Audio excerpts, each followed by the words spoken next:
বিশ্ব রাজনীতির ইতিহাসে কিছু মানুষ আছেন যাদের জীবন শুধু ক্ষমতার গল্প নয়, মানবিকতা, সৌজন্য, প্রজ্ঞা আর দায়িত্ববোধের এক জীবন্ত দলিল। বেগম খালেদা জিয়া তেমনই এক কিংবদন্তি নাম। বাংলাদেশের প্রধানমন্ত্রী হিসেবে রাষ্ট্র পরিচালনার পাশাপাশি মানুষ, শিল্পী, লেখক, শ্রমজীবী আর বিরোধীদের প্রতিও যে গভীর মানবিক দৃষ্টিভঙ্গি তিনি লালন করতেন তা অনেকেরই অজানা।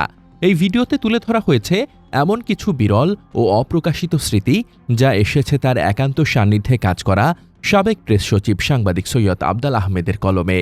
হাসপাতালের সিসিইউর সামনে দাঁড়িয়ে দেখা বর্তমানের উদ্বেগ আর ফিরে যাওয়া অতীতের সেই মুহূর্তগুলো যেখানে একজন প্রধানমন্ত্রী কখনো শ্রমজীবী মানুষের শব্দচয়ন ঠিক করে দেন, কখনো একজন কথাশিল্পীকে সাহস দেন, আবার কখনো রাজনৈতিক প্রতিহিংসার সুযোগ হাতে পেয়েও গুণীজনের সম্মান রক্ষা করেন। এই ঘটনাগুলো শুধু স্মৃতি নয়, এগুলো বেগম খালেদা জিয়ার চরিত্র, নেতৃত্ব এবং উদারতার প্রতিচ্ছবি। দেখুন পুরো ভিডিওটি একজন নেত্রীকে নতুন করে জানার জন্য, ইতিহাসের ভেতরের মানুষটিকে চিনে নেওয়ার জন্য। রাজনৈতিক অঙ্গনের নানান তথ্য ও ইতিহাস জানতে আমাদের চ্যানেলটি সাবস্ক্রাইব করে বেল বাটনটি প্রেস করে রাখুন। আফদাল আহমেদ লেখেন, দেশের রাজনৈতিক অঙ্গনের কিংবদন্তি নেত্রী বেগম খালেদা জিয়াকে এক নজর দেখার জন্য শনিবার রাতে রাজধানীর এভারকেয়ার হাসপাতালে গিয়েছিলাম। চিকিৎসাধীন অবস্থায় এর আগে দুবার তাকে হাসপাতালে গিয়ে দেখেছি। তখন অধ্যাপক ডাক্তার জাহিদ হোসেন ছাড়াও মেডিকেল বোর্ডের প্রধান অধ্যাপক ডাক্তার শাহাবুদ্দিন ও অধ্যাপক ডাক্তার আফম সিদ্দিকী ছিলেন। কিন্তু এবার হাসপাতালের ৭ তলায় গিয়ে চিকিৎসকদের পেলাম না। সেখান থেকে বলা হলো চিকিৎসকরা নিচের ৪ তলায় সিসিইউতে খালেদা জিয়ার কাছে রয়েছেন। ৪ তলায় সিসিইউতে এসে অনেক রাজনৈতিক নেতার সঙ্গে দেখা হলো, কিন্তু সিসিইউর ভেতরে যাওয়ার কোনো উপায় নেই এবং মনে হলো যাওয়া উচিত নয়। একজন চিকিৎসকের কাছ থেকে জানলাম খালেদা জিয়ার অবস্থা এখন আগের চেয়ে কিছুটা উন্নতি হয়েছে, তিনি চিকিৎসায় সাড়া দিচ্ছেন। একথা শুনতে পেয়ে ভালো লাগলো। ফুসফুসের সংক্রমণ থেকে শ্বাসকষ্ট নিয়ে হাসপাতালে ভর্তি হন খালেদা জিয়া। এরপর দেখা দেয় নিউমোনিয়া, এর সঙ্গে কিডনি, লিভার, আর্থাইটিস ও ডায়াবেটিসের পুরনো সমস্যা তো আছেই। ফলে চিকিৎসা দিতে গিয়ে চিকিৎসকদের হিমশিম খেতে হচ্ছে। একটি রোগের চিকিৎসা দিতে গিয়ে আরেকটির ওপর বিরূপ প্রভাব পড়ছে, তাই চিকিৎসকরা খুব সতর্কতার সঙ্গে তাকে চিকিৎসা দিচ্ছেন। গত বুধবার থেকে ৩ দিন প্রায় সাড়াহীন ছিলেন খালেদা জিয়া। শনিবার সামান্য কথা বলেছেন ছোট ছেলে আরাফাত রহমান কোকোর স্ত্রী সৈয়দা শামিলা রহমানের সঙ্গে। তবে তার শারীরিক অবস্থার সামান্য উন্নতি হলেও সামগ্রিক সংকট এখনও কাটেনি। যতটুকু জানা গেছে, কিডনির কার্যকারিতা মারাত্মকভাবে কমে যাওয়ায় ডায়ালাইসিস করতে হয়েছে। তার চিকিৎসাটি চলছে দেশি বিদেশি চিকিৎসকদের একটি সমন্বিত প্রচেষ্টায়। মেডিকেল বোর্ড খালেদা জিয়ার আরও উন্নত চিকিৎসার জন্য আবার বিদেশে নেওয়ার নীতিগত সিদ্ধান্ত নিয়েছে। তবে এক্ষেত্রে তার শারীরিক অবস্থা বিমান যাত্রার ধকল সামলানোর জন্য কতটা সক্ষম তার উপর নির্ভর করে চূড়ান্ত সিদ্ধান্ত নেওয়া হবে। খালেদা জিয়ার বড় ছেলে তারেক রহমান ও তার স্ত্রী ডাক্তার জোবাইদা রহমান পুরো বিষয়টি মনিটরিং করছেন। আগামী ২-১ দিনের মধ্যে খালেদা জিয়ার শারীরিক অবস্থার উন্নতি হলে তাকে লন্ডন ক্লিনিক কিংবা সিঙ্গাপুরের মাউন্ট এলিজাবেথ হাসপাতালে নেওয়া হতে পারে। ইতোমধ্যে ওইসব হাসপাতালের সঙ্গে যোগাযোগ করা হয়েছে। এভারকেয়ার হাসপাতালের ৪ তলায় সিসিইউর সামনে যখন বসেছিলাম তখন বারবার চোখের সামনে ভেসে উঠছিল খালেদা জিয়ার মুখখানি।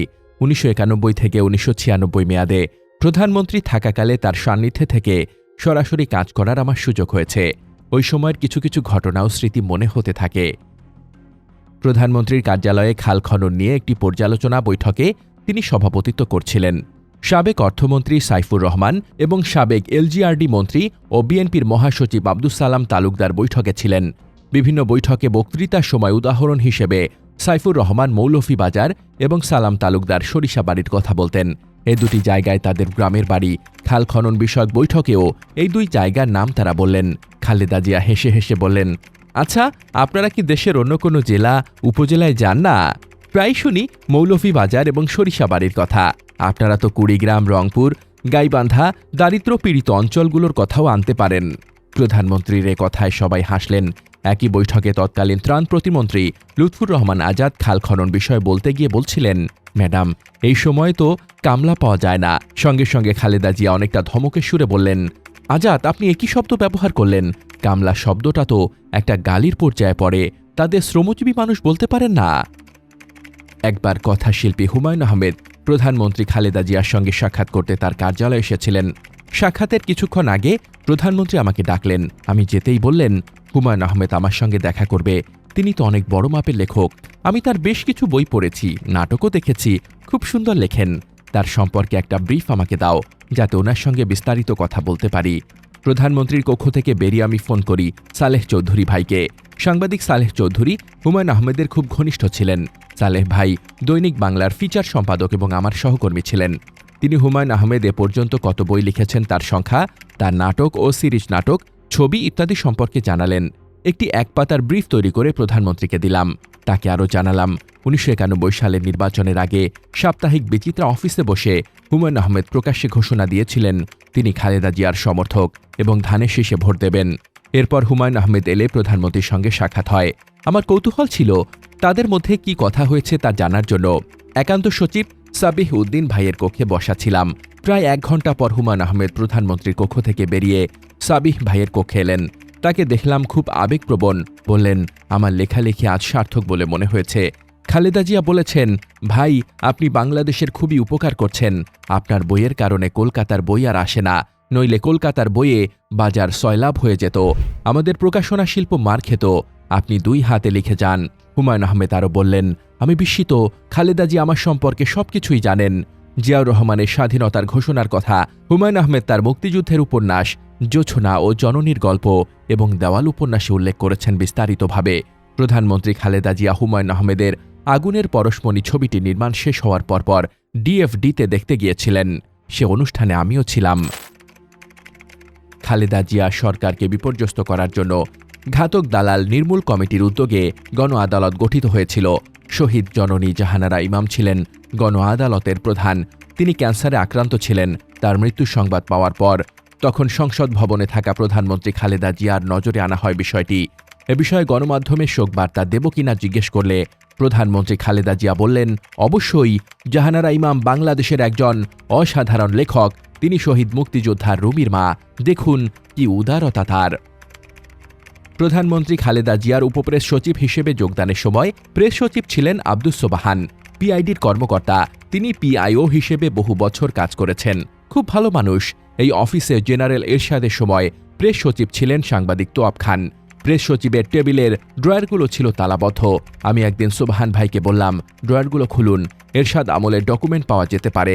সোবাহান ভাই তালাগুলো খোলার ব্যবস্থা করলেন। পাওয়া গেল অনেক প্রাপ্তি স্বীকারপত্র। এরশাদের কাছ থেকে কারা কারা টাকা নিয়েছেন তার ফিরিস্তি। কিছু রাজনৈতিক নেতা ছাড়াও অসংখ্য কবি সাহিত্যিক শিল্পীর নামও রয়েছে। টাকার পরিমাণ খুব বেশি নয়, 25,000 থেকে 1 লাখ টাকার মতো। প্রাপ্তি স্বীকার কাগজগুলো আমি ও সোবাহান ভাই প্রধানমন্ত্রী খালেদা জিয়াকে দেখাতে নিয়ে যাই। তিনি সবগুলো একটি একটি করে পড়ে দেখলেন। আমরা বললাম, ম্যাডাম এগুলো পত্রিকায় দিয়ে দেই, এরশাদ যে টাকা বিলাতেন সেটা প্রকাশ পাবে। তৎক্ষণাৎ তিনি বললেন, দেখুন ওনারা আমাদের দেশের গুণী মানুষ, ওনাদের সম্মানহানি করা যাবে না। প্রেস সচিবকে বললেন, সোবাহান সাহেব এখনই সব কাগজ পুড়িয়ে ফেলুন। সোবাহান সাহেব ওই কাগজ আমাকে আর ধরতে না দিয়ে সরাসরি চুল্লিতে পুড়িয়ে ফেললেন। প্রেস ক্লাবের সামনে জনতার মঞ্চ হয়েছিল। সেই মঞ্চে বাংলাদেশের একজন প্রখ্যাত সুরকার খালেদা জিয়ার বিরুদ্ধে গান করেছিলেন। তিনি স্বাধীন বাংলা বেতার কেন্দ্রের সুরকার ও শিল্পী ছিলেন, প্রেস ক্লাবের সহযোগী সদস্য। পরদিন তার সঙ্গে আমার দেখা। বললাম, দাদা আপনাকে গতকাল খালেদা জিয়ার বিরুদ্ধে গান করতে দেখলাম। তিনি আমার কথায় ক্ষেপে গেলেন। আমি বললাম, দাদা আপনি যদি জানতেন খালেদা জিয়া আপনার কত বড় উপকার করেছেন তাহলে রাগ করতেন না। এরপর তিনি আমার কাছে জানতে চাইলেন, কি সেটা? আমি বললাম, আপনি এরশাদের কাছ থেকে কত টাকা নিয়েছিলেন? প্রাপ্তি স্বীকার পত্রে আপনার স্বাক্ষর ছিল। আমরা এই চিঠি পত্রিকায় দিতে চেয়েছিলাম, খালেদা জিয়া দিতে দেননি। বলেছেন ওনারা গুণী মানুষ, ওনাদের সম্মানহানি করা যাবে না। কথা শুনে আমাকে জড়িয়ে ধরেন তিনি। বলেন, ভাই আমি আর কোনোদিন খালেদা জিয়ার বিরুদ্ধে কিছু করতে যাব না। তুমি তাকে আমার শ্রদ্ধা জানিও। একবার রাজশাহী থেকে প্রধানমন্ত্রীর সঙ্গে সড়ক পথে ফিরছি। প্রধানমন্ত্রী খালেদা জিয়ার গাড়ির একেবারের পেছনের আসনে আমি ও সালাউদ্দিন ভাই বসেছি। বর্তমানে সালাউদ্দিন ভাই বিএনপির স্থায়ী কমিটির সদস্য। খালেদা জিয়ার পাশে বসেছিলেন বেগম ফরিদা হাসান। তারা পুরনো দিনের গান ও ছবি নিয়ে কথা বলছিলেন। খালেদা জিয়া বারবার বলছিলেন ফেরদৌসী রহমান, রুনা লায়লা ও সাবিনা ইয়াসমিনের বিভিন্ন গানের কথা। বললেন, গানের ভুবনে এরা আমাদের রত্ন। প্রথম মেয়াদে প্রধানমন্ত্রী হিসেবে শেষ বছরে স্বাধীনতা পুরস্কারের জন্য একজন শিল্পীর নাম প্রস্তাব এসেছে। ফাইল গেছে খালেদা জিয়ার টেবিলে। খালেদা জিয়া একান্ত সচিব সাবিহ ভাইকে বললেন, ওনাকে পরে দিলেও চলবে, ফেরদৌসী রহমানকে এবার আমরা পুরস্কারটা দেই। এরপর নিজ হাতে তিনি ফেরদৌসী রহমানের নাম লিখলেন। পুরস্কার দেওয়ার দিন হরতাল ছিল। স্বাধীন বাংলা ফুটবল দলের অধিনায়ক খ্যাতিমান ফুটবলার জাকারিয়া পিন্টু অনুষ্ঠানে গেলেও ফেরদৌসী রহমান যাননি। তবে এজন্য তিনি মনক্ষুণ্ণ হননি। কিংবদন্তি শিল্পী আব্বাস উদ্দিনের পরিবারকে তিনি খুব সম্মান করতেন। ১৯৯৪ সালের দিকে জাপান গিয়েছিলেন খালেদা জিয়া। যমুনা সেতুতে জাপান বিনিয়োগ করেছিল। সেই সফরে যাওয়ার সুযোগ হয়েছিল। জাপানি পার্লামেন্টের তৎকালীন স্পিকার সংবর্ধনার আয়োজন করেছিলেন খালেদা জিয়ার সম্মানে। তিনি তার বক্তৃতায় বললেন, মাননীয় খালেদা জিয়া, জাপান চেরি ফুলের দেশ, চেরি ফুলের উৎসব করি আমরা। ১৫ দিন আগেই চেরি ফুল ফোটার কথা, কিন্তু এতদিন ফুল ফোটেনি। আজ বুঝতে পেরেছি কেন চেরি ফুল ফোটেনি। আপনি এলেন, আমাদের চেরি ফুলও ফুটেছে। চেরি ফুলও আপনাকে স্বাগত জানানোর জন্য প্রতীক্ষায় ছিল। শ্রোতারা মুখর করতালির মাধ্যমে জাপানি স্পিকারের বক্তৃতার পক্ষে সমর্থন জানান। খালেদা জিয়া এ সময় হাসছিলেন। তত্ত্বাবধায়ক সরকার নিয়ে আন্দোলনের প্রেক্ষিতে ১৫ ফেব্রুয়ারির নির্বাচন হয়েছিল। নির্বাচন নিয়ে খুব বিতর্ক হয়। প্রধানমন্ত্রী খালেদা জিয়া তার বক্তৃতায় বারবার উল্লেখ করেন, এটি নিয়ম রক্ষার নির্বাচন, তত্ত্বাবধায়ক সরকার ব্যবস্থার বিল পাশের নির্বাচন। তবু আন্দোলন চলতে থাকে, হরতাল অবরোধ হয়। বিল পাশের পর ৩০ মার্চ ১৯৯৬ সালে বেগম খালেদা জিয়া তত্ত্বাবধায়ক সরকার প্রধান বিচারপতি মোহাম্মদ হাবিবুর রহমানের কাছে ক্ষমতা হস্তান্তরের সিদ্ধান্ত নেন। ওই দিন বেলা ৩টার দিকে তিনি জনসভায় বক্তৃতা দিতে বের হবেন। বক্তৃতার পর বঙ্গভবনে যাওয়ার কথা। তেজগাঁও প্রধানমন্ত্রীর কার্যালয় থেকে বের হওয়ার ঠিক আগ মুহূর্তে হঠাৎ তার মনে হল, নিহত পুলিশ কর্মকর্তা ফরহাদের পরিবারকে প্রতিশ্রুতি দেওয়া অনুদান দেওয়া হয়নি। তিনি সচিব ড কামাল সিদ্দিকীকে ডেকে বললেন, ফাইল আনুন, পুলিশ কর্মকর্তার পরিবারকে টাকাটা পৌঁছে দিন। কামাল সিদ্দিকী ফাইলটি নিয়ে গেলে তিনি স্বাক্ষর করে দেন।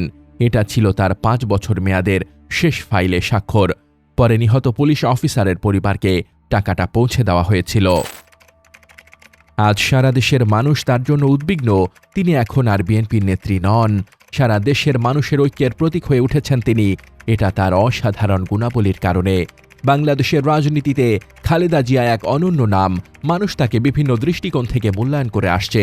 গণতন্ত্র পুনরুদ্ধারে তাকে মানুষ একজন সাধক হিসেবে দেখেন। প্রায় ৪ দশক ধরে তিনি বাংলাদেশের রাজনীতি আলোকিত করে আছেন এবং নেতৃত্ব দিয়ে আসছেন। কারাবন্দী এবং অসুস্থতার সময়ও তিনি মানসিকভাবে অত্যন্ত দৃঢ়চেতা ছিলেন। তার রাজনৈতিক নেতৃত্ব ছিল আপোষহীন এবং দৃঢ় প্রতিজ্ঞ। তেমনি তার রাজনৈতিক বৈশিষ্ট্য হল সহজ সরল এবং স্বচ্ছ দৃষ্টিভঙ্গি। তিনি যেটা বিশ্বাস করতেন সেটাই করতেন, কোনো ভনিতা করতেন না। একজন সাধারণ গৃহবধূ থেকে দেশের অন্যতম বৃহৎ রাজনৈতিক দলের চেয়ারপারসন হয়ে ওঠা এবং এ দলকে এত বড় দলে পরিণত করা তার ক্যারিশমেটিক নেতৃত্বেরই প্রমাণ। এরশাদ স্বৈরাচারের বিরুদ্ধে ৯ বছরের আপোষহীন লড়াই, 1-11-এর জরুরি সরকারের বিরুদ্ধে তার লড়াই এবং শেখ হাসিনার ফ্যাসিবাদের বিরুদ্ধে লড়াইকে দেশ ও গণতন্ত্রের প্রতি তার ভালোবাসারই বড় প্রমাণ। ১৯৯১ সালে দেশের প্রথম নারী প্রধানমন্ত্রী হওয়ার পর সচিবালয়ে এক সাক্ষাৎকারে আমি তার স্বপ্নের কথা জানতে চেয়েছিলাম। দাবার গ্র্যান্ডমাস্টার নিয়াজ মোরশেদ এ সময় সেখানে উপস্থিত ছিলেন। তিনি বলেছিলেন, বাংলাদেশের মানুষকে সুখী দেখা এবং এদেশের উন্নতি হয়েছে সেটা দেখাই আমার স্বপ্ন। আমার স্বপ্ন বাংলাদেশের মানুষের স্বপ্ন থেকে বিচ্ছিন্ন নয়। বাংলাদেশকে আমি মা, জননী, জন্মভূমি হিসেবে দেখি। এই দেশই আমার ঠিকানা। এই দেশের বাইরে আমার কোনো ঠিকানা নেই।